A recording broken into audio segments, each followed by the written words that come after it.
ఉల్లికారం ఉల్లిపాయ బోండా తయారు చేసుకునే విధానం.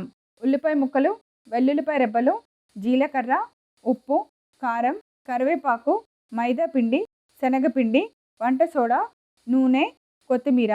ఉల్లికారం ఉల్లిపాయ బోండా తయారు చేసుకునే విధానం. ముందుగా స్టవ్ వెలిగించి పాన్ పెట్టి నూనె పోసి వేడి చేసుకోవాలి. ఇప్పుడు ఒక బౌల్ తీసుకొని అందులో ఉల్లిపాయ ముక్కలు తీసుకోవాలి. కొన్ని వెల్లుల్లి రెబ్బలు, ఉప్పు, కారం, జీలకర్ర వేసి దాన్ని మిక్సీలో మెత్తగా చేసి ఉల్లికారం రెడీ చేసుకోవాలి. ఇప్పుడు మరొక మిక్సింగ్ బౌల్ తీసుకొని అందులో ముందు ఉల్లిపాయ ముక్కలు తీసుకోవాలి. ఇప్పుడు దానిలో కొద్దిగా మైదా పిండి, కొంచెం శనగపిండి, ఉప్పు, కారం, పచ్చిమిర్చి ముక్కలు, కొత్తిమీర, కరివేపాకు, కొద్దిగా వంట సోడా, జీలకర్ర వేసి బాగా కలపాలి. తర్వాత కొంచెం నీళ్లు పోసి మళ్ళీ బాగా కలపాలి. ఇప్పుడు ఈ పిండిని వేడెక్కిన నూనెలో బోండాల్లాగా వేసి మంచి బ్రౌన్ కలర్ వచ్చేంత వరకు ఫ్రై చేసుకోవాలి. ఫ్రై అయిన బోండాలన్నింటినీ ఒక ప్లేట్లోకి తీసుకొని మనం రెడీ చేసుకున్న ఉల్లికారాన్ని ఒక బౌల్లో పెట్టి సర్వ్ చేయండి. అంతే, ఎంతో రుచికరమైన ఉల్లికారం ఉల్లిపాయ బోండా రెడీ.